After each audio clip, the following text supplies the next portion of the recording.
Hey Jim, how you doing, man? Jim? What? Chris. Hey, what's up, man? What's going on, man? Dude, it's been like 15 minutes. You got on pretty late. How you doing? You ready for the show? Right, right. I've got the drawing supplies. Yeah, ready to go. Ready No, to go, wait, man. Ink Jim. Pulp Live. Ink Pulp Live. Not Ink Pulp Live. We're doing Trash Movie Bonanza, Jim. Trash Movie Bonanza, you remember? Oh, that's right. We talked about a superhero show, Swamp That's Thing. right. Is that? I got the notes for Swamp Thing. Swamp Thing we did many months ago. It's been almost a year since we talked about Swamp Thing, Jim. This is our Superman show. Right, Jim. with Richard Pryor. Right, Superman with Richard Pryor. Definitely one we could talk about. We're going to talk about Superman. Wait a minute. Jim, the sunglasses. Let me see those eyes. Let me see those eyes, buddy. Well, later for that. Later for that. It was a long night. We got a little crazy in the studio last night, man. You got We a little watched crazy? What happened? We Fess watched up. some movies. We Yeah. smoked some jazz cigarettes. But Superman is ringing a bell to Yeah. me. I think that was one of the things we viewed, so I can talk about it. You're still high. Maybe. Uh, Jim. I Chris, understand. we ordered pizza and it just showed up. So if you can continue the rest of the intro, I'll see you at the review. Okay. Well, folks, I guess this is Trash Movie Bonanza with me. Jamie, hit it.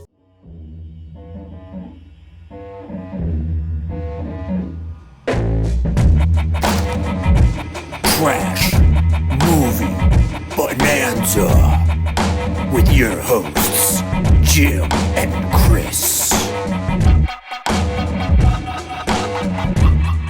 Hello, folks. Welcome to Trash Movie Bonanza, a show where two buddies talk about some movies that were underperformers or cult hits or schlock, or in this case, a complete disaster. We're going to be talking about Superman 4, The Quest for Peace. My name is Chris, the host of Comic Tropes, and with me, as always, is... Jimmy Jams, now completely clear-headed, caffeinated, and ready to talk about a 1987 bad movie.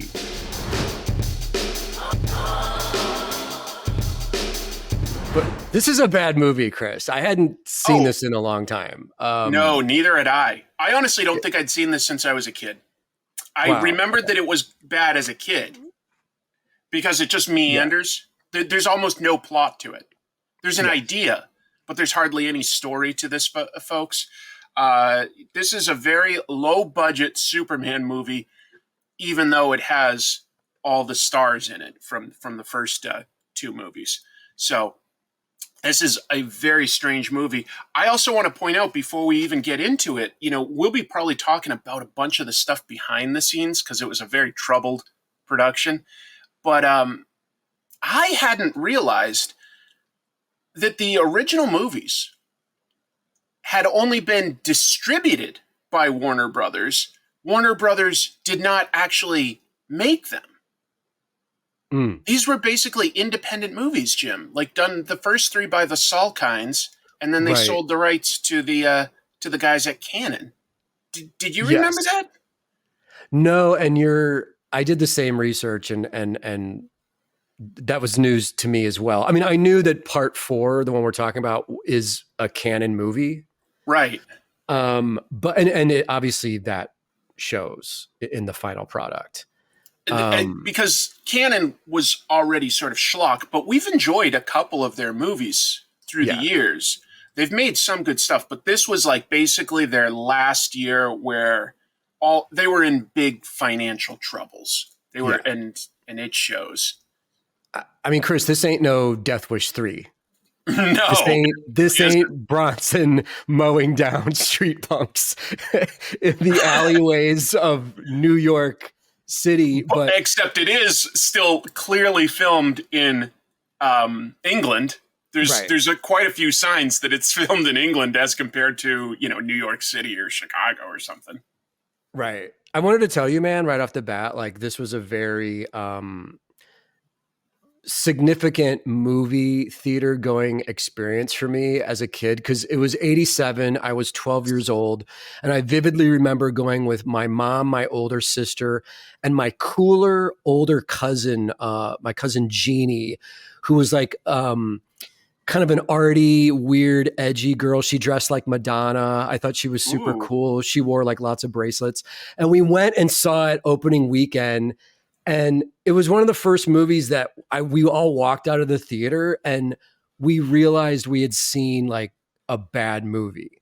Like everyone was like, okay. oh, I guess it was okay. But even as a 12-year-old, I knew this was not the movie I was hoping for. Like something was missing. Something was wrong. You know, that's an interesting experience when you're a kid to sort of like realize that not everything is equal. Because, you know, we grew up in an era, you and I, where there was no internet. There was very little like review other than what you could read in, say, your local newspaper. Yeah. So you really had to come to that determination, and you were like, oh, wait a minute. Why didn't I like that? That was Superman. I should have liked that, right? Yeah. Just so cheap, though. This movie was going to have something like a $34 million budget, which was decent in 1987 era. Like 5 months before filming began, after they'd hired everybody, they cut that in half to something like 17 million or something. 6 million of that was going to Christopher Reeve. That's what it took to get him on board. They also had to fight a lawsuit with some people that said that they had the idea of Superman disarming nukes. Right. They won that. And then there was something else that, like, there was behind the scenes, like, loss of money over things. I think, a stuntman. A stuntman was seriously injured, and they had to settle that. And it was something like $500,000 they had to pay to a guy who, like, broke both his arms. They dropped him. Damn. And man, not only did they have to give Chris Reeve the $6 million, they also had to fund his Street Smart project, which is a film that he wanted to make. He wanted to show his acting range, and I've never seen Street Smart. I'm curious about it because I think Chris Reeve is a good actor. But dude, unfortunately, it's a movie that I've never heard any of my movie friends talk about. Street Smart. I've just never heard anybody talk about it. It's the movie that like really made Morgan Freeman get noticed. He'd been acting for a long time, but he got like an Academy Award nomination, I think, for that. He plays like he plays a pimp in the movie, but he's a very nuanced. Like he's very likable, but he's also very dangerous. It's quite interesting. So that's probably honestly the best thing that came out of this whole production was like a halfway decent movie got made because of it.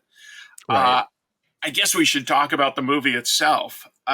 You can almost tell that it's cheap from the beginning because the credits are just sort of like TV level instead of what they used to be. Yeah. Right off the bat, man, you know something's wrong because the brilliant John Williams music is being like remade by another musician, and it sounds like there's less instruments involved. I heard that. There's something going on.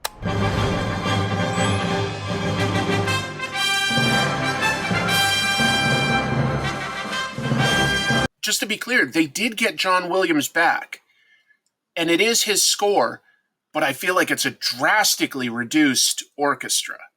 Yes.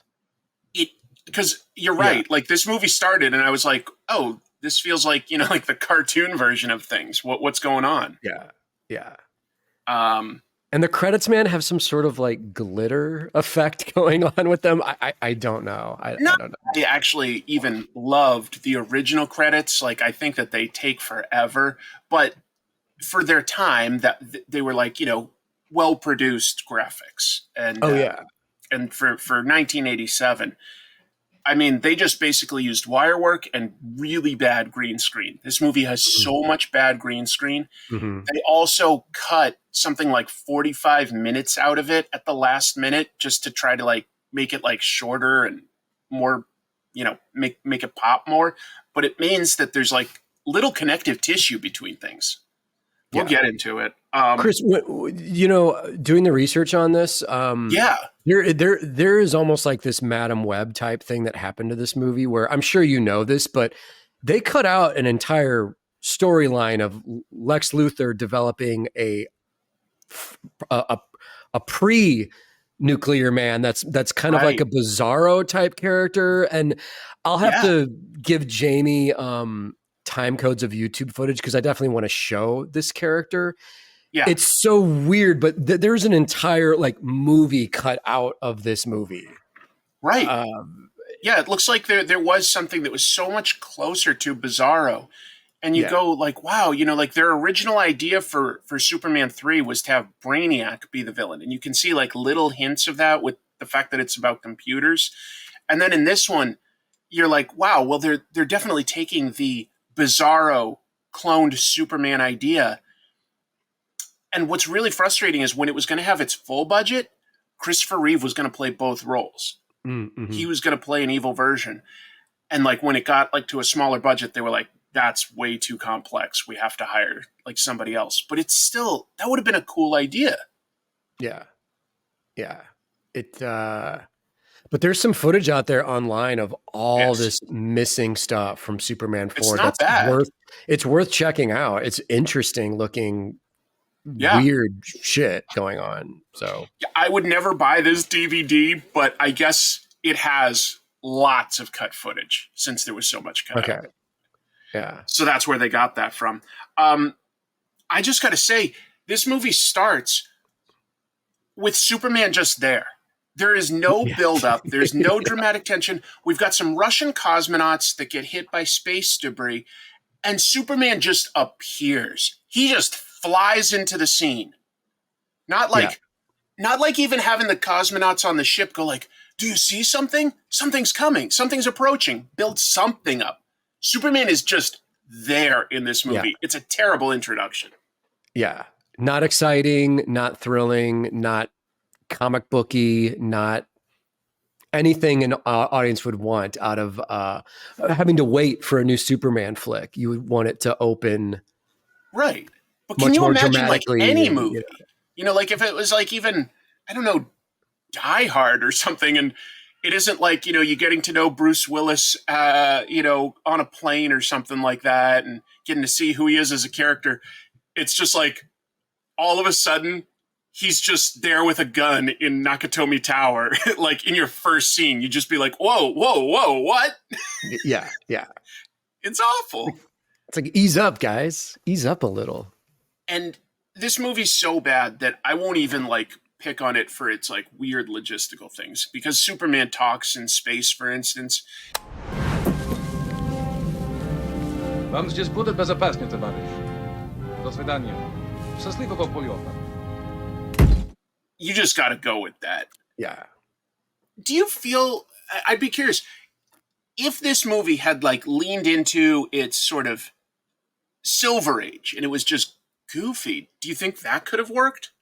Yeah, I do, because I even said this to Sean on Ink Pulp Live last night. I think Superman as a live action thing should be goofy. It should be like keep the character as Superman, take him seriously, but I think everything around him can be slightly goofy, and there can be Crypto and there can be Bizarro, and you can have these fun elements because the idea of a man that's powerful that can fly with a cape is sort of silly.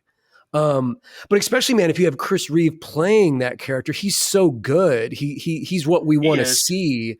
That there's parts of this movie, man, watching it last night, that I almost felt bad for Chris Reeve, because that his heart was in it, and it was his idea to really have the message of Superman can de-arm the world from nukes, and he can be a force of positive change. But it's such a huge swing and a miss.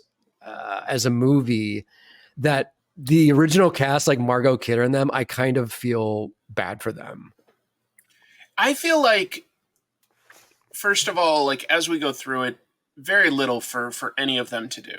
There's just, I would say even Superman doesn't have a character arc in this. The only character you could argue changes at all is a brand new character named Lacey. Oh, yeah. My cat is yelling in the background. We'll just have to deal with that. Your cat's a huge fan of Lacey and the is she Hemingway? Is she a Hemingway? Yeah, she's a Hemingway, Mariel Hemingway. Yeah. Who's that? Ernest Hemingway. Yeah, her grandfather. Great grandfather. Yeah. Yeah. Boy, those Hemingways, super talented, but so much tragedy. Every generation, one of them has eliminated themselves. I'll say, and like it's just so tragic, that family. Right. Oh, there's serious mental health issues in that family. It's really sad. That would be more interesting to talk about. I'm almost going on a tangent to talk about a documentary about the Hemingway history. It's like, let's get into some deep emotional kind of stuff. It's like, no, let's get back to this schlock movie. No, we need to talk about a schlocky movie. Made by Canon Pictures, man. I feel like you get a sense that it's cheap at the beginning, not just because of like the special effects of Superman sort of flying in a shot that they reuse 5 or 6 times in this movie, but also the fact that we instantly like cut to scenes that drag on for a long time that don't involve superheroes. This has like large scenes of people just sort of like talking in cheap sets or outdoor areas. And for this, it cuts to Smallville. And you're like, oh, how's Smallville going to relate to this? Basically doesn't. Doesn't. Yeah. Speaking of the Smallville. Or were you looking for Clark to debate real estate? I was very interested in that, but I also wanted to ask you what you thought of in this movie, just out of the blue in the Smallville scene, there's sort of a new idea of Kryptonian mythology introduced where Clark goes into the barn, he opens up, the remains of the spaceship are in there. And this has never been explained in any of the other movies. There's one main green crystal left now from his travels that his mother narrates to him. This is sort of the remaining power of Krypton. Well, I think he remembers his mother saying that from a previous movie, actually. Placed aboard this vessel is an energy module. All that remains of a once powerful civilization, Krypton. Because it's even less interesting than that when he sort of starts using it. Because first movie, we get Marlon Brando as Jor-El talking to him. Yeah. My son, blah, blah, blah. Second movie, okay, couldn't get Brando, so we've got his mother. Makes sense. Third movie basically doesn't deal with it.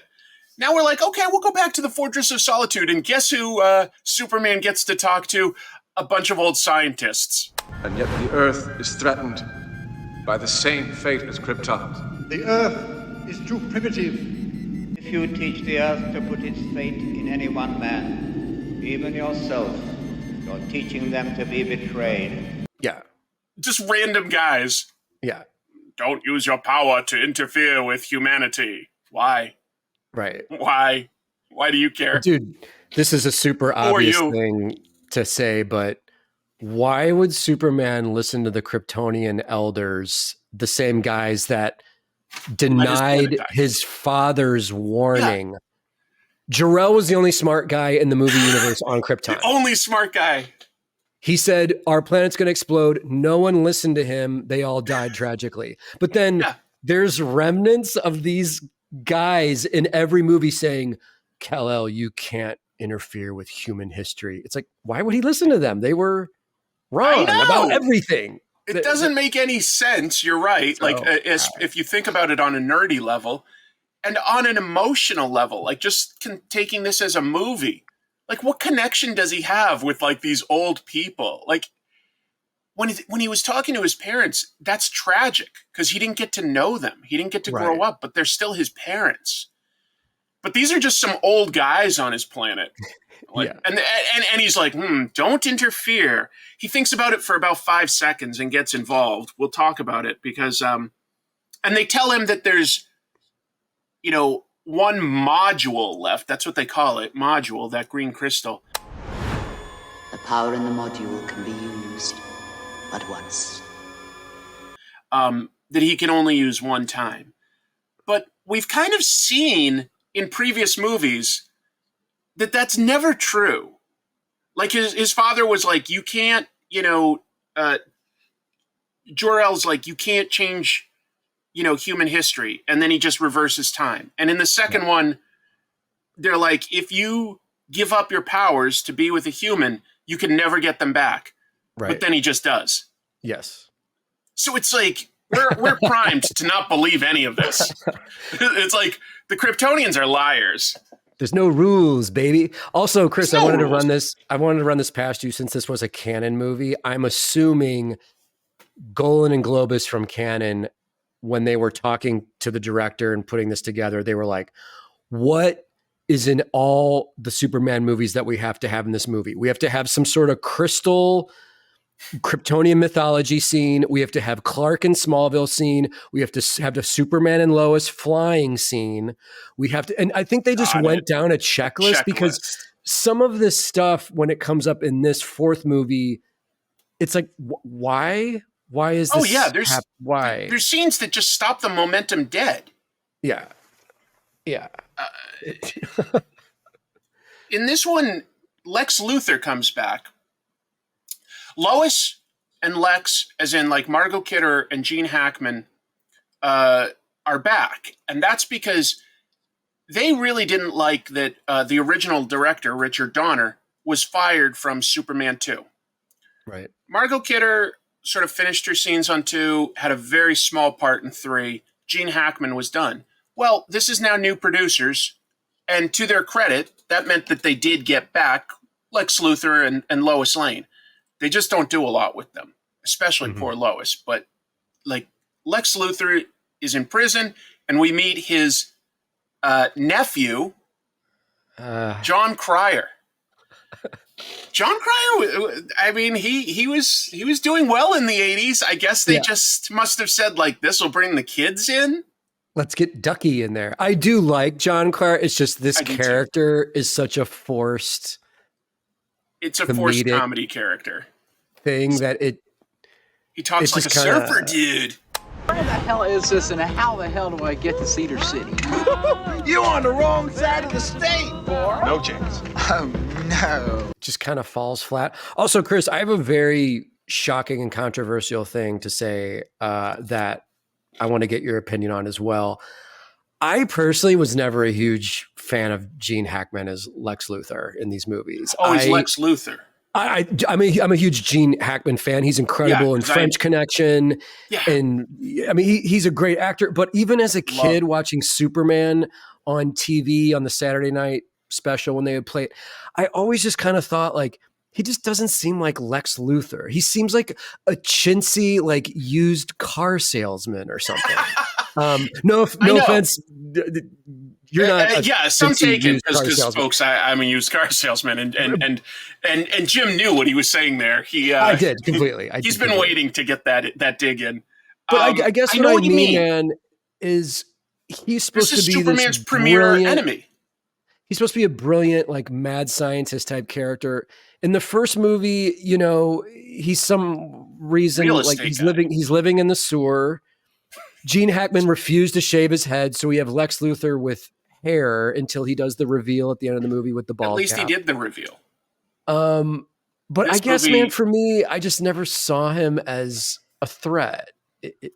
I know what you mean. Am I off? Am I going to get in trouble? No, I think I agree. I think, like, you know, it was something I was a little more willing to forgive as a kid because the first movie holds up pretty darn well, and then the second movie you get the Kryptonians, so like that's a physical threat. But you're right, like this is a Lex that keeps saying he's a genius, but his plans are goofy in the first two movies. Like his plan is to steal a nuclear weapon, which he does very easily, and then like blow up the San Andreas fault line, and he's bought all the like desert property, so he'd just be rich from that. Like he's willing to kill millions to just get rich. I was like, there's got to be easier ways. There's got to be easier ways for such a genius. I will say though, in this one, Lex does use like mad scientist abilities to create Nuclear Man. So theoretically, it's a little closer. But I know what you mean. He doesn't seem like a big threat himself because he's never like. He's condescending and cocky, but he's never mean. He's never like, F you, Superman. Like, I hate you because this, that, and the other. You know, like, I hate you because, you know, you're an alien and humanity should be the best. You know, like he can have good motivations, but he's not angry enough. Yeah. And also, man, I don't know if you noticed this, but for being supposedly a brilliant guy in this movie, he keeps pronouncing nuclear as nuclear. Like Homer Simpson, he keeps saying nuclear over and over again. And I'm just watching the TV like, dude, it's nuclear. It's nuclear. Like, why are you saying it wrong? Right, it would be Lex. My genius and enough nuclear power to mutate the genes. I can create a being who's more powerful than him. I know. And he doesn't in this. You noticed it, right? Oh, of course I noticed it. Okay, I noticed it, God. and it was driving me bonkers too. Also, in this, he doesn't even take off his hair and show that he's bald. It's just balding Gene Hackman, and that's what you get. And you're like, okay, well, at least it's Gene Hackman. But yeah, he doesn't look or talk like the Lex Luthor of the comics. Yeah. It's depressing. And now he's got like, oh, dude, I'm your nephew. Yes. That's how he talks. But yeah, like his nephew busts him out of prison. Actually, they just sort of walk away, don't they? He shows up with that his sick Cadillac and convinces the guards. He's like, this looks Cadillac. Good, doesn't it? Yeah, by the way, let's set this up a little. So weird. There's a chain gang breaking rocks, okay? There's a chain gang. It's like got to be like a dozen prisoners, including Lex, and they're breaking rocks with pickaxes. Only two guards. This guy drives up into this scene, and the guards aren't like, get the hell out of here, you're getting shot. Instead, they're like, whoa, cool car. And he's like, would you like to sit in it? And they're like, yes. It's like, you guys have never seen a cool car before? This is pathetic. And then he just uses a remote control to drive them away. And then that's the escape plan. He launches the car off of a cliff, which would have killed them, but then they do a shot after they escape of the cops crawling up, so they didn't die. It's almost like a G.I. Joe cartoon moment of we didn't kill them. We didn't kill them. I know. It really undercuts any stakes. That don't worry, Lex would never actually kill anyone. Yeah, it's very cartoony, man. It's so cartoony. And I think that in 1987, that just wasn't what audiences were ready for, to be honest. They had not had that many superhero movies, so they wanted to see an adaptation of what was in the comics at the time. 1987, post-crisis, John Byrne, at the height of his popularity on Superman, I would argue that, that's about as popular as some of the comics got until Death of Superman event, but it just doesn't amount to much. They were still afraid. Filmmakers were still afraid to truly adapt stuff from the comics. Right. And yet they'd create Nuclear Man. I love the John Byrne run, by the way, though, because I think was he the first guy that kind of transitioned Lex Luthor into being the billionaire evil corporate guy as opposed to a cartoony mad scientist. Even as a kid, that made sense to me. Luthor can operate in the real world and he's above the law and he has all this money and power. And so he doesn't have to hide out in a sewer and wear a wig, Chris. He can be an evil corporate, almost like Trump style character and get away with whatever he wants to get away with. Definitely. Yeah. He just had politicians and police and stuff paid off. He had amazing resources to do research and stuff. He didn't need to invent something himself. He'd hire somebody else to be Metallo or whatever plan he had that week. It was a good, threatening and cruel version of Luthor in the comics there. He would do mean things like go into a diner and offer a waitress, hundreds of thousands of dollars to leave her family and come with him. And while she thought about it, he'd just leave so that she would always wonder if she would have taken it or not. And it was so mean, the things that Luthor would do. Yeah. Yeah. The comics were good, folks. The comics were really strong in 1987. And the fact that, like, DC sort of probably had to, like, be like, we've got a movie out! Like, not the best intro to the character. Right. Look at how we're, like, a good 20 minutes into the movie, and the plot still hasn't started. Instead, there's a quick scene where, for no reason at all, Lois is on a subway, and the driver just has a heart attack. So Superman has to stop it. You're like, is this related to anything? No.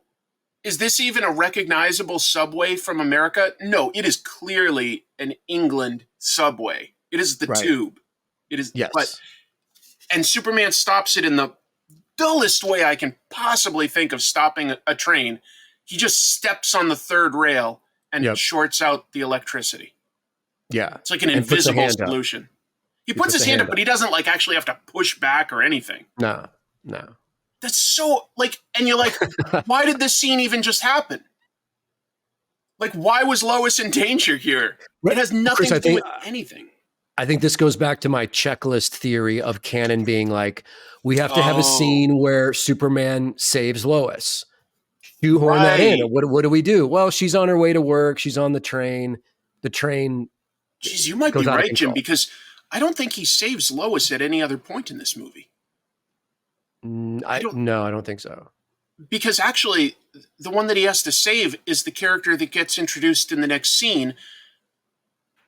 You know, to their credit, we've got like Jimmy Olsen and Perry White and Lois and Clark, and they're all at the Daily Planet. And some new people have bought the newspaper. Yeah, a guy named Warfield, who just buys newspapers up, and turns them into sensationalist trash. And his adult daughter, Lacey, is going to be sort of put in charge of running it. And I was like, oh, again, this movie doesn't have plots, but it has some good ideas. I was like, if we're going to spend some time at the Daily Planet and they're dealing with trying to be ethical reporters versus, you know, this modern, you know, just business approach, I kind of like that idea. It doesn't go anywhere at all. But I like the idea. I like the idea too. It's something different. Right. You know. It would be a way to involve those characters and have them somehow doing something. Like Jimmy Olsen and Perry White, they get nothing to do. Lois Lane is in scenes, but she doesn't like investigate. She doesn't do any reporting in this movie. No. She goes on dates with Superman. Yes.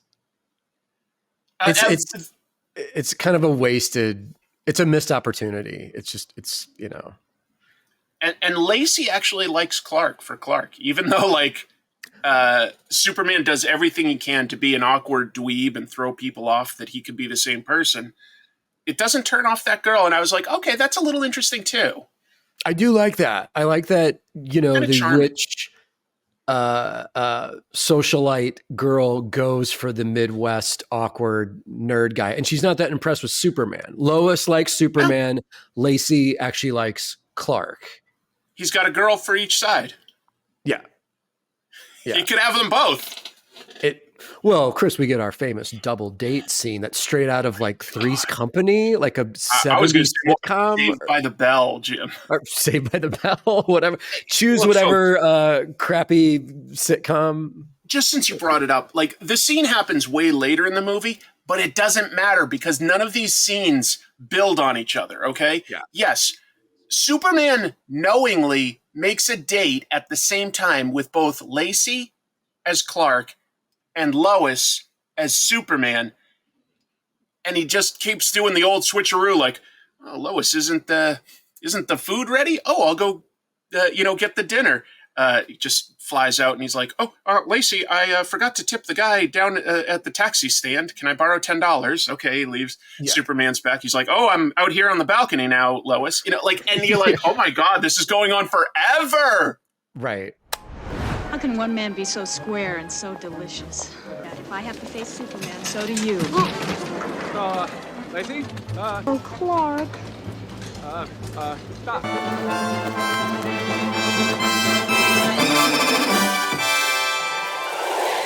I believe it. I've never had a duck turn out so perfectly. It's amazing. Out here, Lois.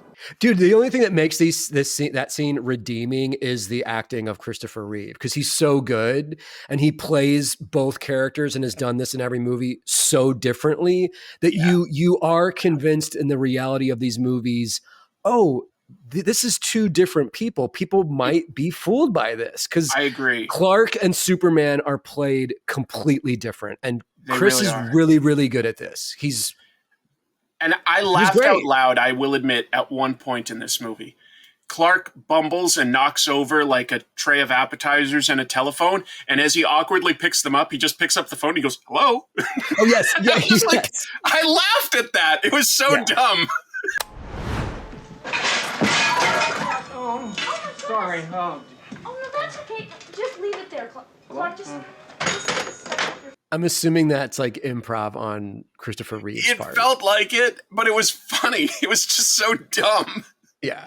Dude, another thing in the beginning of that scene that made me laugh that I was like, that's clever. That's well done. Lois says to Clark, make sure you compliment Lacey's outfit. She really likes you a lot. She like nudges him and tells him, he's like, okay. Lacey comes in the room and Clark says, hey, neat outfit. He's like, terrible. He missed the boat on that. Superman shows up and is so smooth and charismatic, meets Lacey and says, nice to meet you. It's a very attractive outfit you're wearing. And it's like, that's funny. That's good. That's well done. Clearly glances at her chest. Yeah. She really likes you, so notice the dress. My American Express card. Dress. Oh, hey, neat dress. Oh, Superman, this is Lacey Warfield. She's the boss's daughter. How do you do? It's a very attractive outfit you're wearing. But I also, poor Margot Kidder. It's well She's done. wearing like this like dress that's like up to her chin, like this flowy, like unflattering pink, like it's just cloth. It's just cloth up to her neck because of course she's prim and proper, and Lacey has just a little bit of cleavage, like the smallest amount. And Lois is like, oh, this is a pretty risque outfit, Lacey. I don't know if Clark will go for that. Yeah, one of the behind the scenes things I watched about this movie, they commented on why did they dress Lois the way they did in this movie? Because all of her outfits are terrible and unflattering. It doesn't have to be overly sexualized, but they're very unflattering. Like it was 87, so if she had big shoulder pads on a sharp business suit, I'd go, yeah, that was the era. But she just wears like nothing. It's just awful. And since we're talking about the difference in the characters, Lacey's introduction is legit kind of funny. She likes Clark, so she invites him into her office and she tries to think of the sexiest way to get deposed. And she gets on her desk and like lays out so that he could see her legs. And I was just like, well, now you just look like a psycho. Like this is a weird move. This is another like sitcom scene. Like this would be like something Jack Tripper would do in like Three's Company. I don't know what other actor to compare this to, but at least Mariel Hemingway is decent at physical comedy. Like she, she's funny and charming in that scene, but you're right. Like the fact that she's sitting on her desk like this at work as the new publisher is so strange. It's so weird. What do you think of bosses that, I bet Perry never lounges out on top of his desk and shows you his gams. Right. And then, so like before the date, but after we meet Lacey, Superman is trying to decide on what to do because the plot is, this is so weird, folks. People are scared of nuclear weapons. That was a real thing. It was the Cold War. We were definitely like growing up, like it's a little scary to think that like at any moment we could launch a nuke. Oh, yeah. A little boy in a class somewhere just says, if I had to solve the problem, I'd write a letter to Superman. And he just does. And everybody talks about it. Like it becomes the big news story. Like, hey, is Superman going to answer this kid's letter? Jeremy, What do you think we can do about the crisis? He doesn't even know what's going on. I tell you who I'd write a letter to that would do some good. Who, Santa Claus? No, Superman. Yeah, that's news. That's news. Is Superman going to answer this kid's letter? It's rude if he doesn't. The kid sends the letter to the Daily Planet as though that's where Superman lives. Right. I mean, yeah, okay. And then on top of that, I think it was sent to Clark as though they think that Clark is the liaison with Superman. But that's a Spider-Man thing. Oh, yeah. Good point. Because Peter takes the pictures of Spider-Man and has often said, like, yeah, it's because I know him. We have a deal. Clark never pretends to know Superman or anything. Sure. Yeah, you're right. Very strange. Dear Superman, forgive me for writing to you, but my teacher was speaking about the president's speech on the arms race. We're all very unhappy about it. And I said we should get Superman to rid the world of nuclear arms because only he could do it. So Clark's moral debate, the scene where he talks to the old men from Krypton is, should I, I've got the power, should I disarm the entire planet of nuclear weapons? Okay, that's decent.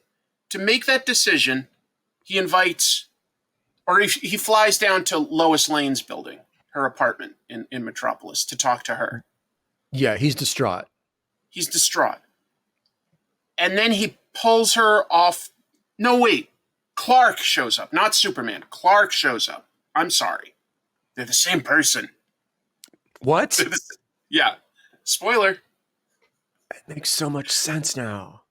Clark shows up to talk to Lois. And he pulls her off the balcony, and they both plummet to the ground. To their deaths. Or she thinks. She would think. But of course, then he reveals to her, I'm Superman. Yeah. Okay. Remember, Lois has been a chain-smoking monster in the first two movies. Falling off her balcony would probably give the lady a heart attack. Right. And they have a total repeat of the previous movie where they just fly around the world. And then he's like, Lois, I don't know what to do, Yeah. Dude, this scene, though, by the way, the flying, it's so poorly done. It's again, so bad. Watching this, like, I felt embarrassed for Chris Reeve and Margot Kidder. Like, it's bad. It's just bad. When we say it's like green screen, it means you can like totally see little bits of a green halo around them. Yeah. The footage never matches. The lighting never matches. In those first movies, they did use some green screen, but they were very careful to make sure that they had lighting that would like match as much as possible the background plates that they were shooting. And as much as possible, they do very careful camera work with wires so that it looked like somebody was moving. Most of this is green screen, and it just looks terrible. Like, it's literally like our editor, Jamie, could easily have you and I, like, flying across the city or the Midwest, and it would look just as good. It would. You've just given us a bunch of ideas for. You don't have to do that, Jamie. Right. But Jamie's hearing this and then immediately starts sweating. Like, shit. Okay. One of their dumb gags. Guess I can do that. But yeah, man. I mean, again, back to my list from Canon. It's like we got to have the Superman flying with Lois scene. We gotta. And then Chris, at the end of this scene, Superman uses the magic kiss once again to wipe Lois's memory. I was trying to think, he uses this almost in every movie, right? He uses it in 2 only because twice. She finds out in 2 that he's Superman. In 2, and then he kisses her and makes her forget. And now he does it again here. Okay. First of all, where'd that power come from? But this is not the only example of Superman having brand new powers that we will see in this movie. And second, that's just morally terrible. I don't know why they thought that was okay to do. Superman uses Lois in this. It's like he wants to either feel good or get some advice, and then he's going to wipe her memory. Right. It's legit a supervillain move. Like it's it's weird. It's a terrible thing to do to somebody. Yeah. Yeah. The poor girl, she keeps getting her memory wiped of all these moments with Superman. This man that she loves, and they, it's like, well, we'll just hit the reset button on all of our stuff. All the debates you and I have had where I've wiped your memory out with a kiss, if you ever found out about that, you'd probably be so mad at me. Right. Wait.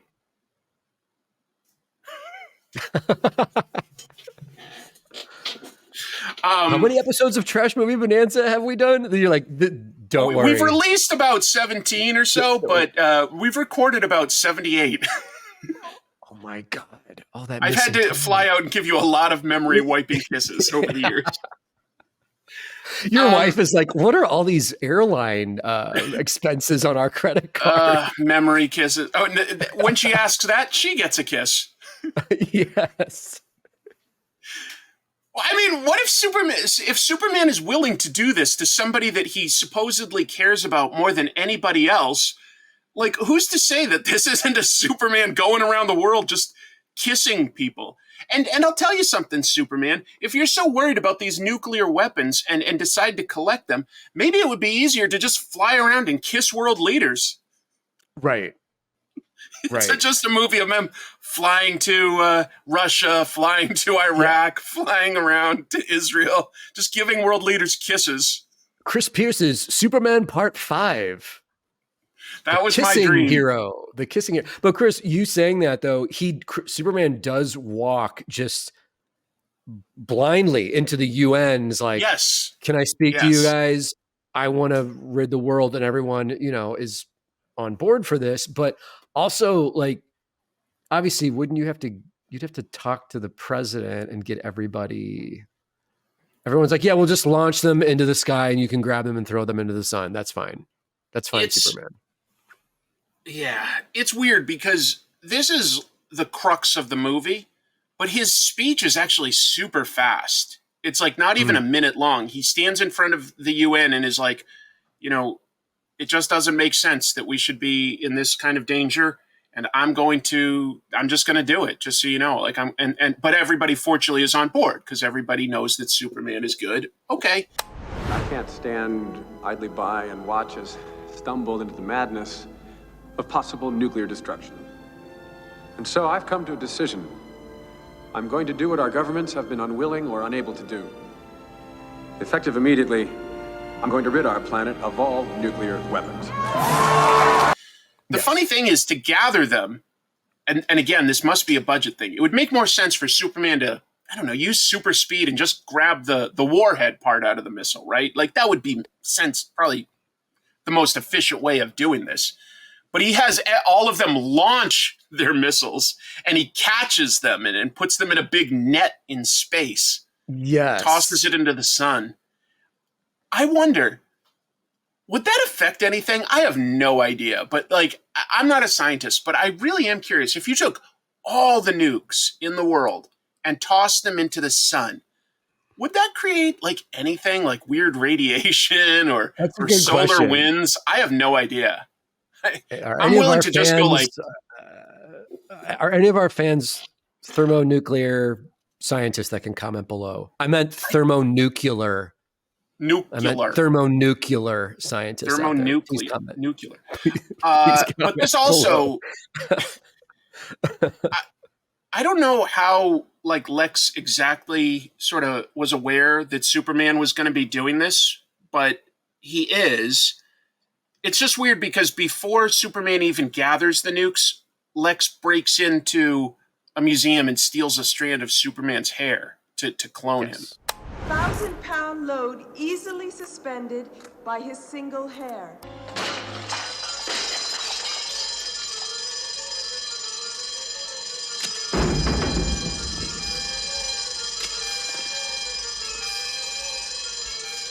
But he didn't know that Superman was going to gather all the nukes. I guess it was just in the news, and he just assumed it would happen. Yeah, that's a good point to bring up. Who knows? Because it's a weird order for things to have gone in. But whatever. It's so dumb. But man, when you watch this is the Madam Web effect I was talking about. When you watch this, there are scene transitions and things that move so quickly that it's kind of like, okay, I guess this is happening now. And now Lex and his idiot nephew are doing this now. And now they're meeting with businessmen that control the arms, underground black market of arms dealing. And sort of. It was like one Russian guy that like just wants to propagate war, I guess, and is like the one in charge of ordering nukes for the Soviet Union.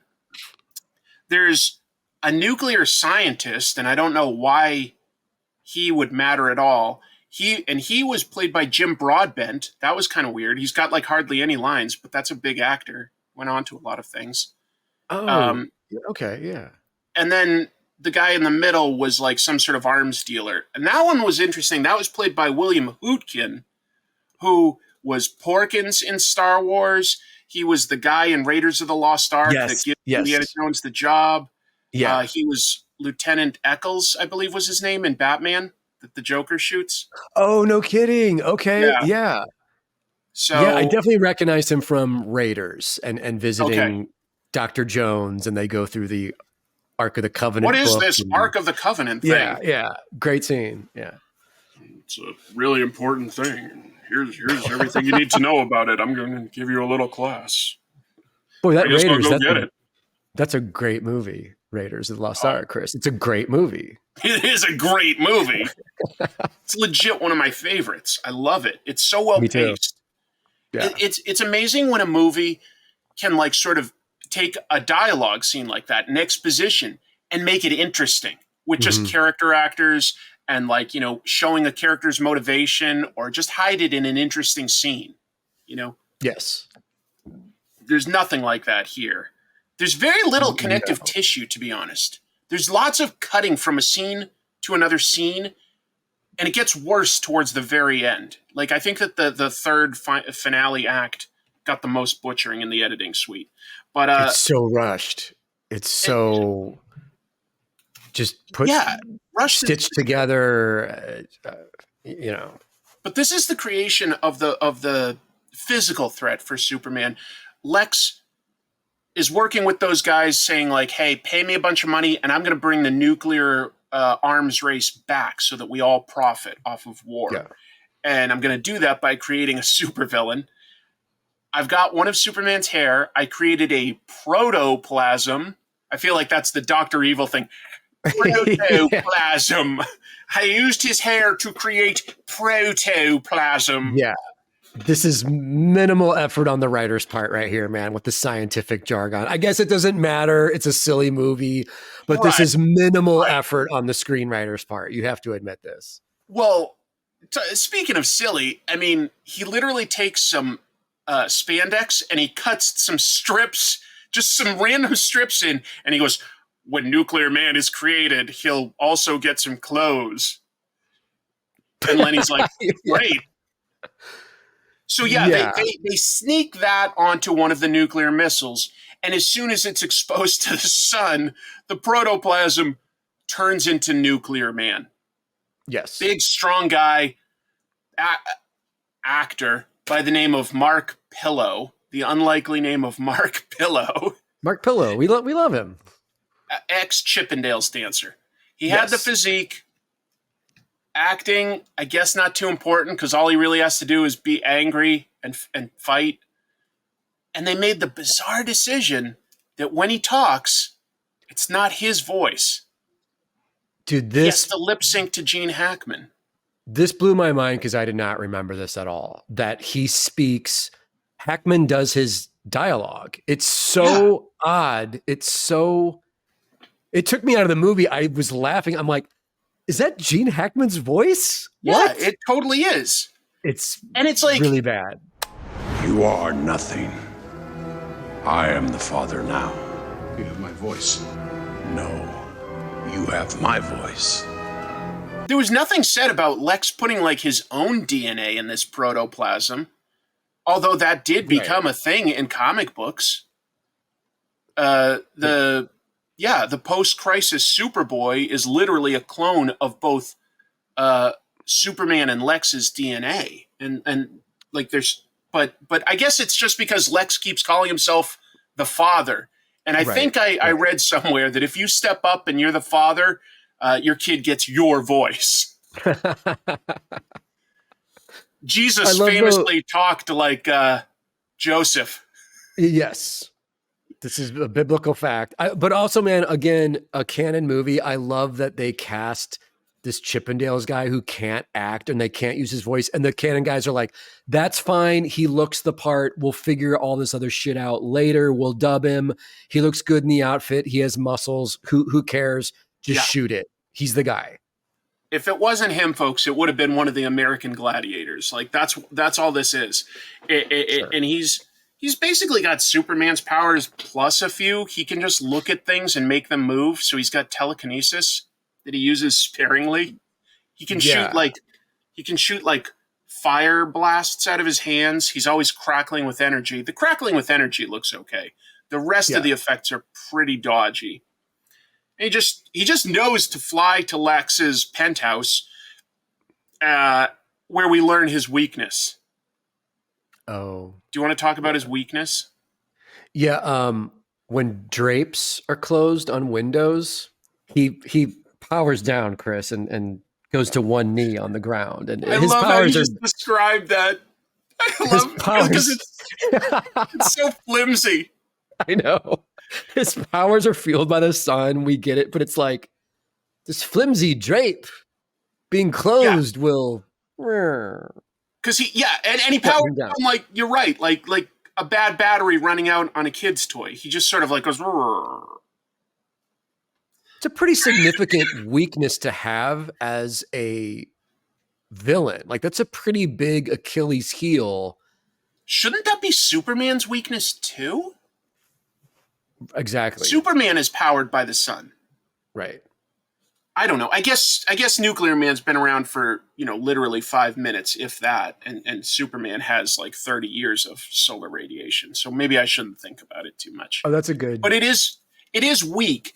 It's like, basically we see this because Nuclear Man walks all of 20 steps into the penthouse. And they don't even show like a well-blocked shadow or something that he would walk into. He just sort of shuts down and Lex is like, see, if he isn't in direct sunlight, Lenny, he shuts down. So he's under my control. I was like, right. Okay.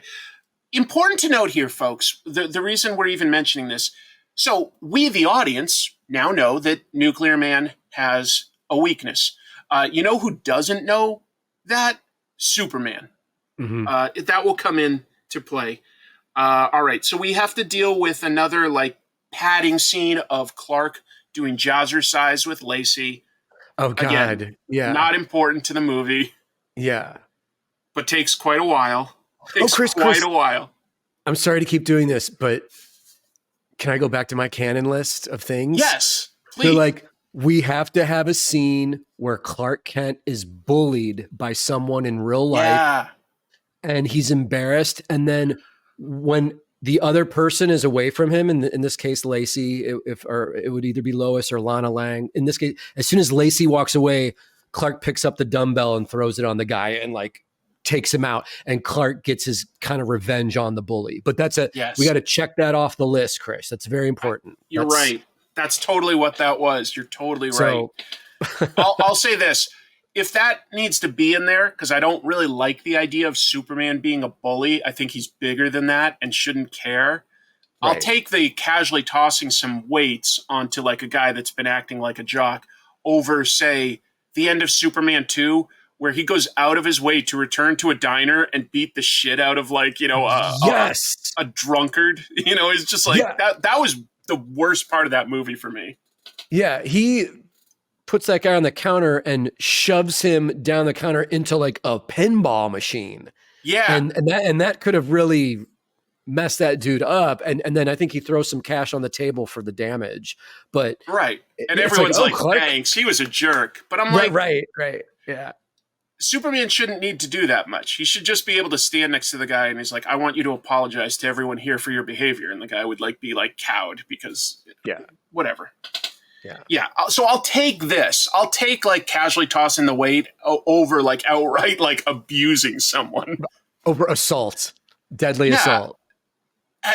Oh man, and in part 3, like you were mentioning, it was like Lana Lang had like a literal like drunk abusive ex, and he was despicable. Right. So for like Clark to like sort of get a little comeuppance on that guy, I'll take. Plus, he didn't physically like assault the guy. That's right. Yeah. So let's see. We've learned. Oh, okay. So after we meet Nuclear Man, that's when we get that whole Saved by the Bell sitcom scene that we've talked about, and then we get right to the fight, I guess. Because Lex interrupts the date by using his frequency to say like, "Superman, I know you can hear and see me. Come talk." Yeah, he's like, I'm going to blow up 30 stories of this building. And it looks like the Chrysler building, but it's supposed to be in Metropolis. But I'll let that go. I just thought of one thing, though, and I don't even have it in my notes, and I just thought of it. I'm pretty sure in the first couple of movies, Lex could, talk on a frequency only Superman could hear, and that makes sense. In this one, he also puts himself on the Times Square Jumbotron for Superman to see, and he goes, "Over here, look to your left." I'm sure he says that. Don't be concerned, Blue Boy. You're the only one who can hear me. It's my own private frequency. You might call it Lex TV. Look to your left. Call Dark and answer. I'm going to blow 20 stories off that building. Oh, shit. How does he know where Superman is? Good point. I do not know. Nobody thought about it. Nobody thought about it. Maybe we'll have Jamie play that and see if... Because if he could always find where Superman is, he'd know his secret identity. Yes. Great point. Anyway, Superman flies to Lex and he's like, "I know you didn't really have a bomb because if you did, I'd have already arrested you." You're like, okay. And that's where they introduce Nuclear Man or Nuclear Man. Man. They don't get right into a fight. Instead, Nuclear Man stands there growling at Lex's place while Lex and Clark, or Superman, I should say, have a 2 or 3 minute talk. Yeah. And it really diffused the tension because I'm just like, wait, why is Nuclear Man standing around doing nothing? I kind of liked the dialogue between Lex and Superman, to be fair. I kind of liked that they were Superman, you're the only one that can truly understand exactly what my plans are. He's like, I like the challenge, blah, blah, blah. But now you're gonna die. Right. I liked all that, but it was weird that Nuclear Man just stood around doing jack shit. And then finally, when it's time to fight, they fight all the way around the world. That may sound interesting. It's terrible. It's so bad. Terrible. Because it is 2 guys on green screen. Yeah. It's what my favorite was? So poorly done that, There's a couple great scenes in this, in terms of it's amusing for what it is. It's dumb, but it's funny because of how they did it. So the first thing is they go to the Great Wall of China. Of course, they filmed this in England.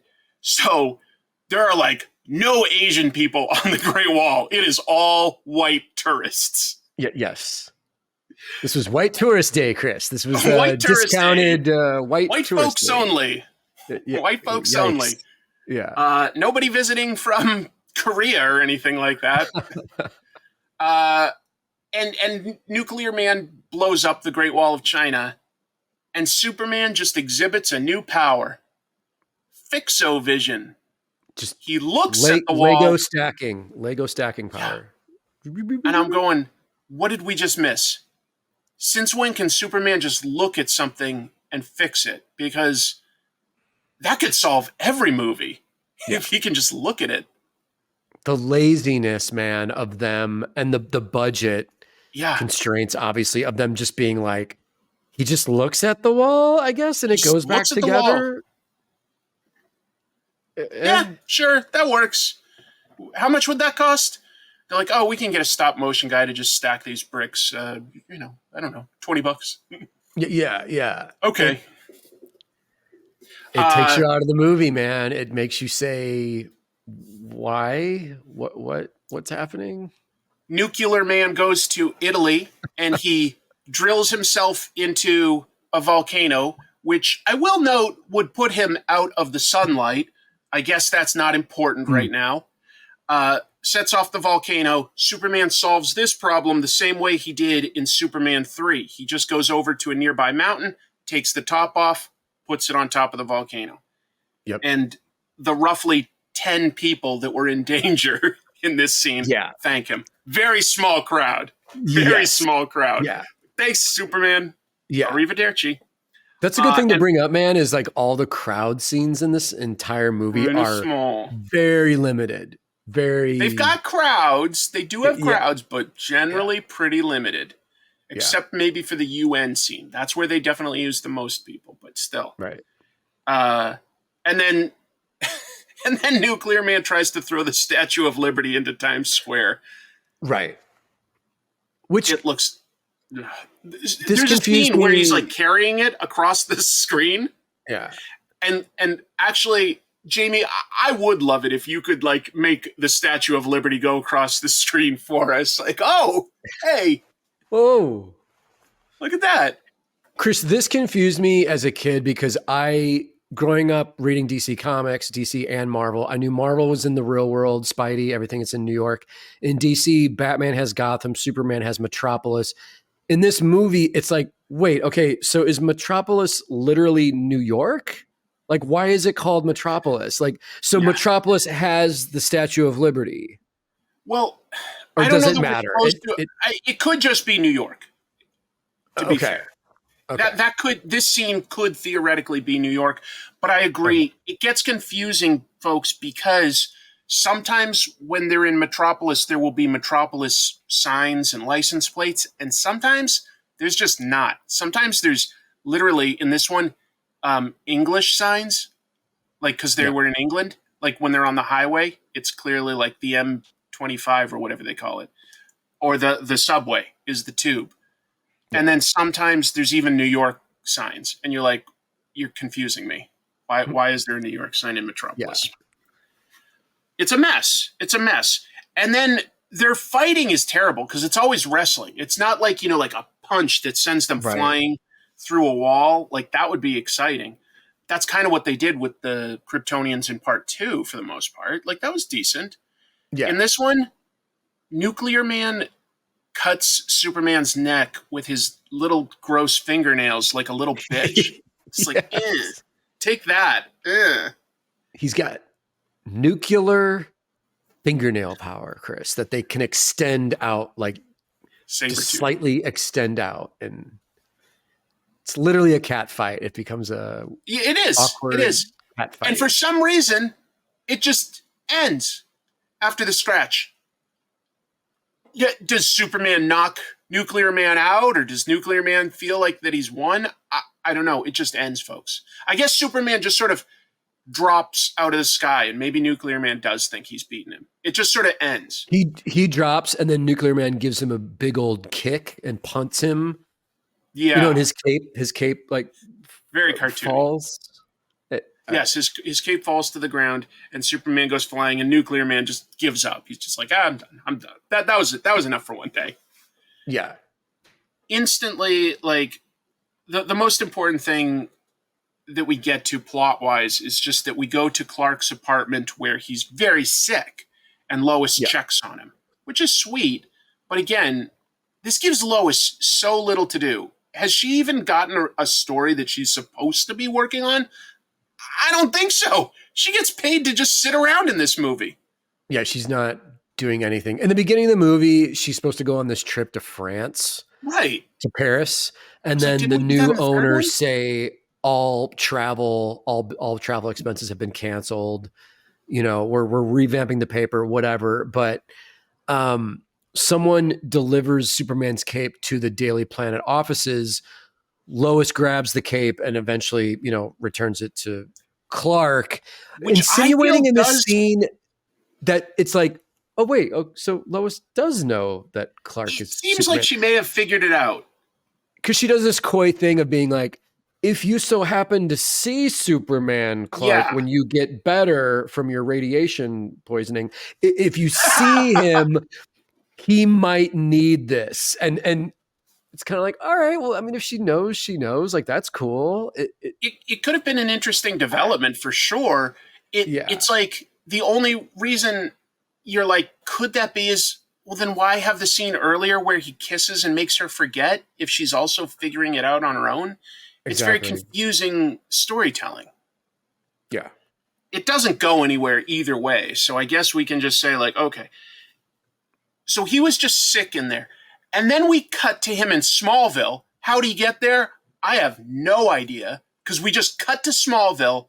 And dude is dying now. His hair is like gray and thin and falling out. He has super nuclear cancer. Yeah. It's such, like, clearly a bunch got cut out there. Definitely. Holy shit, definitely. Because he's in his apartment, and then he's just in Smallville, and he pulls out that last crystal, and we're like, well, of course, yeah. Like, why else have, like, set it up in the beginning? Got it. Chris, I have to just say, like, when he's sick in the apartment, he just has a flu. He's got like a little bowl of soup. He's got like a shawl around him. Yeah. He's sweating a little bit. And then it goes dramatic cut to him being almost like this emaciated looking. His hair is falling out and he's on death's door. I was like, what just happened? I wish I remembered my reaction as a kid because that must have confused the hell out of me. Yeah, yeah. I swear, like as an adult, I just go, okay, some footage was definitely cut here, but I can intuit what happens. I bet you anything, I was so confused as a kid. Yeah. It's the harshest cut. We've said that there's missing tissue here and there, but that literally, there's nothing else other than Clark looks a little sick with Lois, and then he's just about dead in Smallville. Yeah. It's so jarring and confusing. Yeah. And then we also don't get to see him get better. He just picks up the crystal. We go back to Metropolis, and we get more fighting with Nuclear Man. I'm trying to say it right. Right. And this is again, another thing. Such a disappointing fight. Another side story that was cut out of the movie is Nuclear Man becomes obsessed with Lacey. Right. And there's several scenes of him going after her. Sorry, go ahead. There's several scenes of him going after her, and he sees her, he becomes obsessed with her. That was all cut. And so when we finally get to him pursuing her in this final movie that we're watching, he shows up at the Daily Planet. Superman shows up. How does Superman know that Nuclear Man is after Lacey? None of this is explained, man. No sense, folks. It's crazy. This is what we're talking about where the third act gets so confusing. There's one scene of Nuclear Man looking at a newspaper that has Lacey's photo. Yeah. And then he's just like tearing up the city saying, where is she? Right. How does Superman know where he is? How does he know who he's after? And guess what the worst offender of this is? We never see Lacey the whole rest of this movie, folks. So if you're curious, well, no, hold on. He does grab her at one point. Excuse me. But she's missing for a bunch of this. Sorry. Where's the woman? Yeah. We don't know. We don't know. There's some weird scenes, too, where, like, Nuclear Man looks at some people and puts them up in the sky, and the buildings are, like, no more than 3 stories in Metropolis. Right. They were supposed to, like, make matte paintings, and they didn't have the budget to do matte paintings to make it look like the city. Yeah. He's basically hanging out wherever that Death Wish 3 was made. My God, we love that neighborhood. We love it, Chris. Superman just flies in, and it's almost like he's in another movie because Christopher Reeve is so intense, but there's nobody else in the scene with him. He's just standing against a building, and he goes, "Stop! Don't do it! The people!"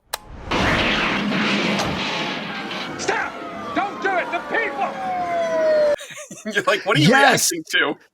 Yeah, it's jarring. It doesn't fit.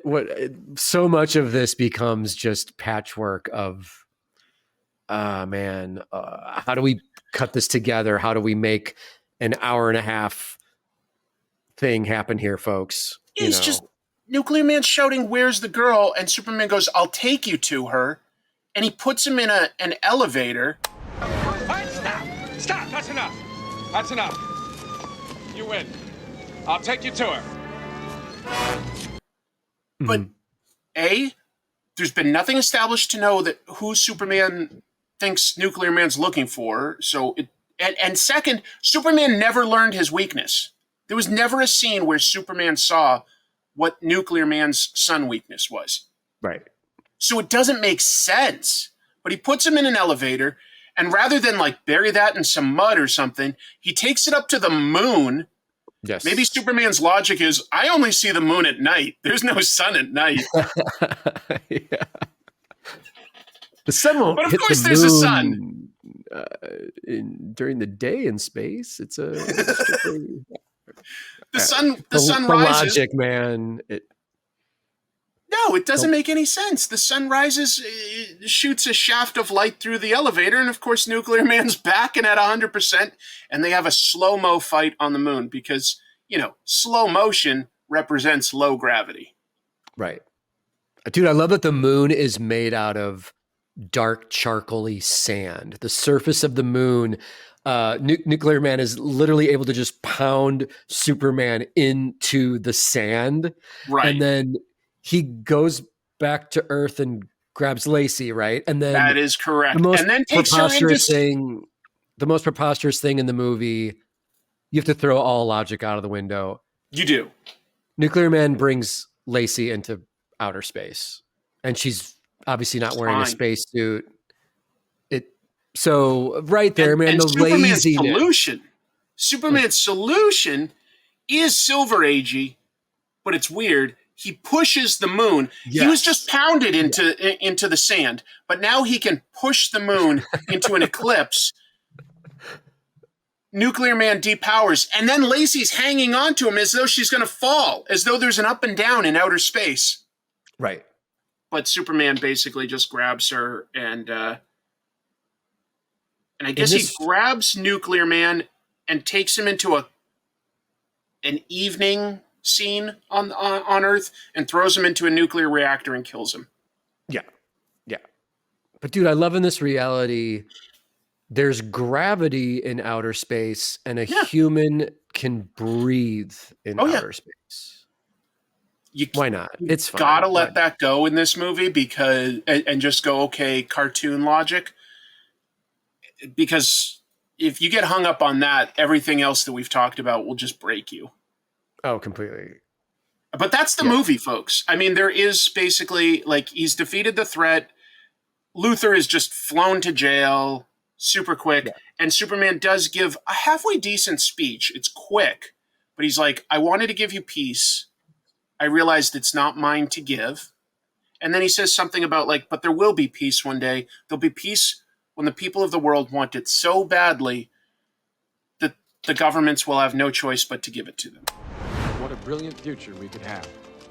And there will be peace. There will be peace when the people of the world want it so badly that their governments will have no choice but to give it to them. And I go, right. Okay, that's kind of nice. That's kind of nice. But I also go, but wait a minute, like, you did still get rid of all the nuclear weapons. Right. I guess we're just to assume that, like, the black market, like, they'll just build back up again, and humans will have to deal with this all over again, Chris. I don't know why Superman came to that conclusion, though. Like, okay. Yeah. Like, why can't you give it to us? Like, what changed in this movie to make you say, like, I realized it's not, and I go, okay, that it just breaks me because I'm like, okay, so Superman learned that, like, what he wants is the status quo. I don't know. I know. Like, why did he learn he shouldn't interfere with humanity? Yeah, it's like nothing happened. He can kind of interfere with humanity when he needs to solve problems, but big global disasters, Chris, maybe like a big global socio-political issue like nukes. It's like that. He's kind of like, okay, folks, I tried to address that in this movie. I'm going to step back from that. I'll still rescue your cat from the tree. But the whole nukes thing and war among countries, political, maybe I'll just not. I'm going to go over here now. And then Chris, he just like shuffles out of the scene. I'm almost okay with Superman deciding that, like, you know, he shouldn't be a god that dictates our destiny in that way. But I'm just saying that within the movie, there's nothing that would motivate him to go like, oh, I was wrong to have done this, or like, I can't do this anymore. Like he just arbitrarily is like, well, I locked Lex Luthor up again, and just so you know, I'm never going to try this again. Like, what? Yeah. So like, do as much war as you want. I'm out. I'm done. Right. And then Chris, explain this to me at the very end of the movie. Good news, Perry White has regained control of the Daily Planet by, I'm a little confused on this, Chris. He gets the banks of Metropolis to loan him to money. give him a loan to buy the remaining, to buy all the shares of. Yeah. He gets a majority interest so that like Warfield can't control the planet anymore. And I go, okay. I guess that's what he was quietly doing this whole movie. We didn't get to see Perry do anything, but apparently that's what he was doing. And I'm like, okay, I mean, I guess so. I guess so. But you're sort of right in that, like, okay, so like, and then Lois and Jimmy are there, and they just sort of give some newspapers to Warfield, and are like, courtesy of the Daily Planet, see ya. And they're like, haha, good riddance. But here's the thing. Lacey was the only one that sort of went through a character arc, and she like stood up to her father at one point. She's like, you know, like, I'm worried about Clark. He's missing. We should do more responsible reporting. Well, guess what? She's out of a job, and we never get to see her reaction to all of this. Right. That's what I was thinking of when I was like, she's gone. She's not there at the end when her job is taken away. And she's the only one that sort of like went from being a bit of a jerk to being a good person. Yeah. Just not addressed. We are done. The movie is done. We've cut it down to 90 minutes. We're done. Yeah. I'm at least grateful that it was kind of quick, though. Me too, man. And then we get the trademark outer space shot of Chris Reeve flying and does the kind of wave to the camera, and then credits, and we're out. Like an hour and a half, baby. We gotta cut all the fat out of this thing, and they did. But I'll be like, look. If you had cut out the Jazzercise scene, if you had cut out the double date scene and given me, say, like the fight with the first nuclear man that we see online, if you had given me, here's the thing, they involve the Daily Planet in the story, right? Like the Daily Planet's getting bought. I go, great, give me some scenes with Jimmy and Lois and Perry where they're actually doing something. Let me see Perry like trying to figure out desperately how to save his people's jobs. Give me something. Give Lois something to report on. She literally had no assignment this whole movie. Yeah. Jimmy takes a picture of Superman when he walks to the UN. Otherwise, Jimmy has nothing to do.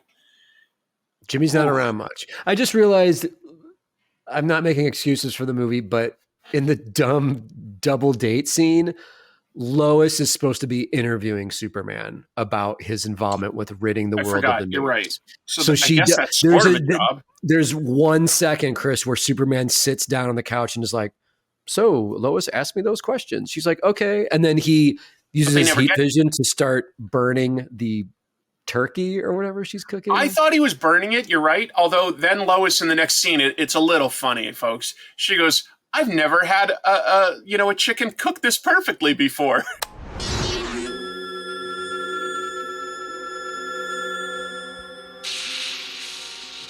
Should we get on with the interview?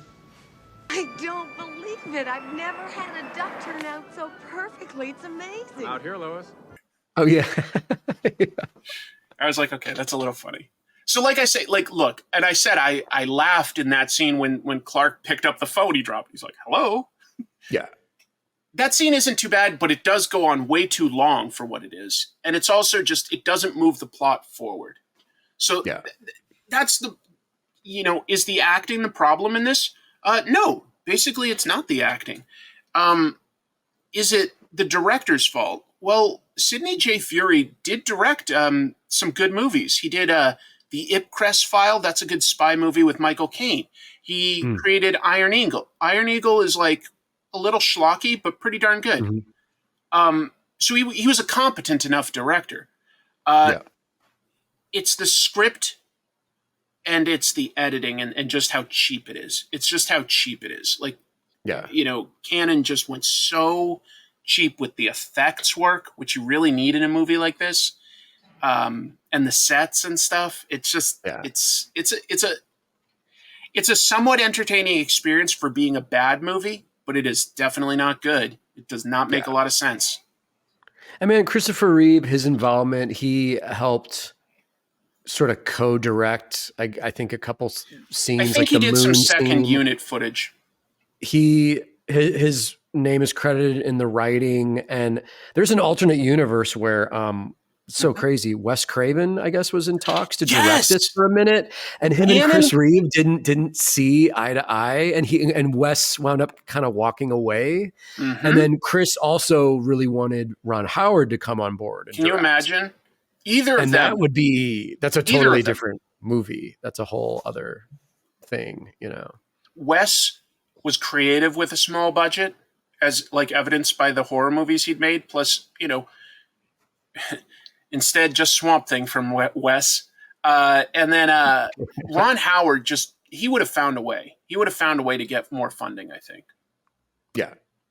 Either of them could have probably turned it into something. They probably would have also rewritten some of this movie. They just would have insisted on it. I know. I just can't imagine either of them being okay with the film story as it stands. I just can't. I know, man. In Hollywood, if you're looking for future ideas, Superman and Ambush Bug, let's go. Keith Giffen? Make it happen. Yeah, the man. Let's make it happen. Dude, if it was ever going to happen, it would probably happen in James Gunn's new universe where you see. I know. I'm joking around, and it's like kaiju.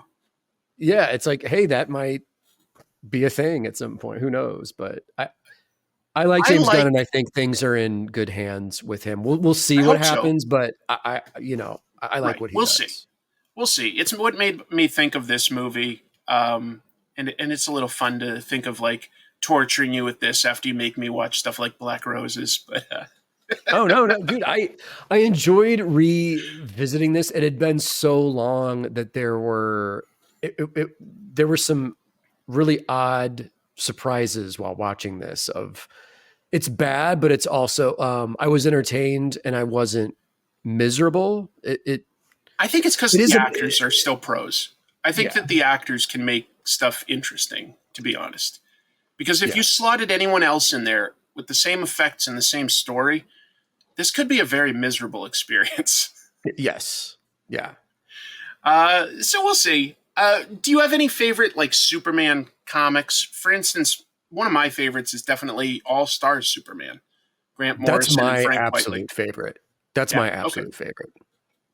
I think it's hard to top that, man, as far as a complete epic Superman story goes, like story and art. I mean, obviously Frank Whiteley is an absolute genius and master. But there's a lot of great Superman stories out there. Alan Moore has written 2 fantastic Superman stories, like What Do You Get for the Man Who Has Everything and Whatever Happened to the Man of Tomorrow. Those are great Superman stories. There's so many good Superman stories over the years, and it's kind of weird that with at that point he would have had like about 49 years of stories, so many ideas that you could pull from, and instead they just decided to sort of do their own original thing, which I feel like is a little bit of hubris when you're adapting something. Mm-hmm. You know, it's not hubris if you're given the challenge of like, here, write a new Superman story in the comic. Okay. But if you're like, okay, you're doing a movie or a TV show and you're adapting it, let's be a little humble and say, what is the best story there that speaks to me, that where it told something? Let's adapt that. Right. And you've just got so many stories you could pull from. Yeah, man. It's, he's a big epic character that represents so much and represents like Americana as a whole. And also just go ahead. And it's it's a big thing. Talking and considering about like the potential of what you can do with this epic character. You know. I think this one missed the boat, and so we didn't get Superman again until it was like 2006 or 2009. Probably 2006 was Superman Returns. So almost 20 years. Almost 20 years, no Superman movies. Yeah. And man, at some point in the future, I wouldn't be opposed to doing part 3 because part 3 is also a pretty strange weird, right? movie. Pretty weird. Very strange. Yeah. Which one would you say you enjoy more between 3 and 4? Oh, then that's a good question. Because I haven't seen. They're both flawed. I haven't seen 3 in a while. I'd say I like 3 more, although I'll say that number 4 is at least more of a Superman movie. Because 3 is mostly a Richard Pryor comedy movie, and Superman is in it, which feels weird. Completely. The focus isn't on Superman enough in part 3 is my biggest problem. Chris, 3 has the junkyard scene of Clark Kent versus Superman, which is so awesome and weird. It's so I know. But it's one of the better scenes in the whole series. It really is. Yeah, it's cool. Splitting into a good and bad and fighting them like himself. It's really it's actually quite good. And if that 5 o'clock shadow drunken Superman. Where he's like flicking the peanuts at the bar and destroying the glasses. They did an homage of that, I think, in the Supergirl TV show where she was exposed to red kryptonite and they had her sit in a bar and do the same thing. And I was like, that's a cool homage. Okay. Did you know that John Cryer played Lex Luthor? Yes, I just found that out. Because in the Supergirl show, he went on to be Lex Luthor. It comes full circle. Yeah, it was fun. It was that was fun. He, and I think he was very proud actually of getting to have that role. I think he's said he loved doing that. And getting to be that character, which is kind of cool. He seems like a guy that legit loves comics. Yes. And I think Christopher Reeve always treated it with respect. That's for sure. Oh, yeah. Yeah, man. He owned the role. I mean, everyone who plays Superman still gets compared to his performance. I know. That tells you something. That tells you the long-lasting impression of just that first movie alone from 78, made such an impression on pop culture as a whole. It's weird because, he was an unknown when he got hired and he made that role. And the only thing was then he felt he got a little typecast, and he probably did. So it's a double-edged sword. Yes. Anyway, I had fun talking about it with you. Do I recommend going out to watch it? If you enjoy entertainingly bad movies, go ahead. It's on Max. That's what they call HBO, right? Yeah. Yeah. Yeah, you got it. Yeah. I can't keep up. All the Superman stuff. All these streaming services. I know, man. All the Superman stuff is on Max. Going through the menu last night, I was like, oh, I could watch all this stuff at some point, Yeah. That makes sense. Warner Brothers have it.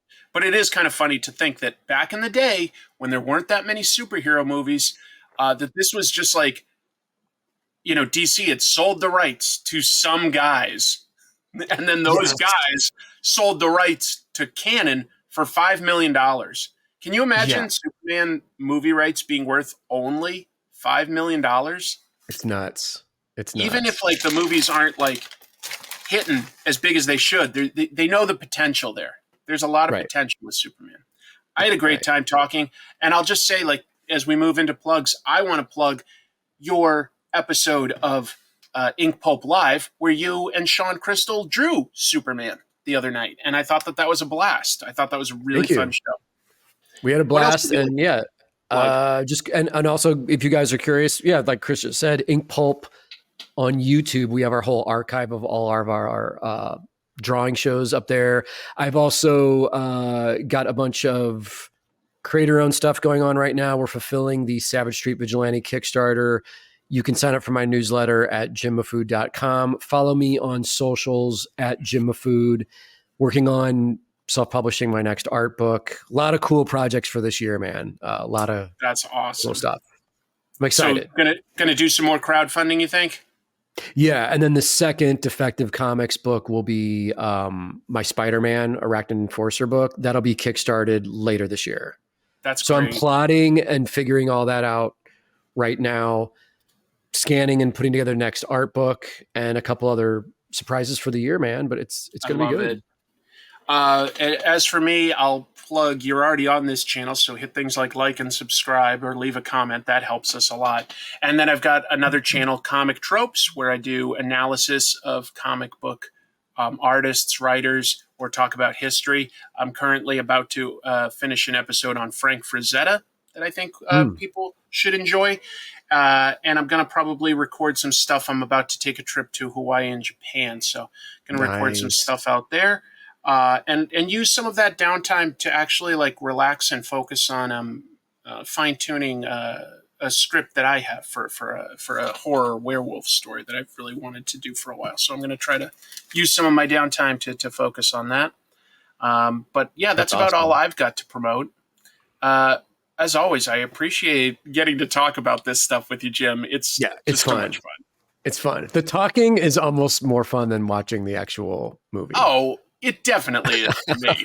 I love talking with you, dude. I can't believe we do this.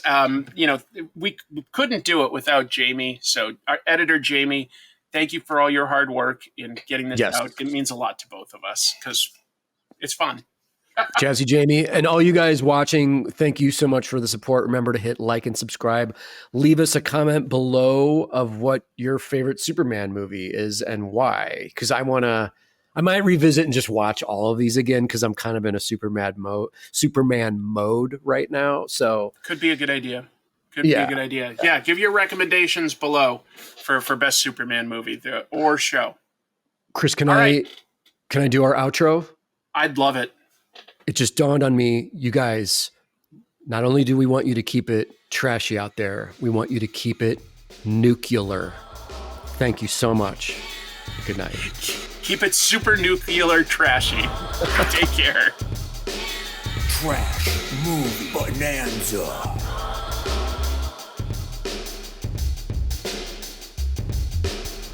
Like and subscribe.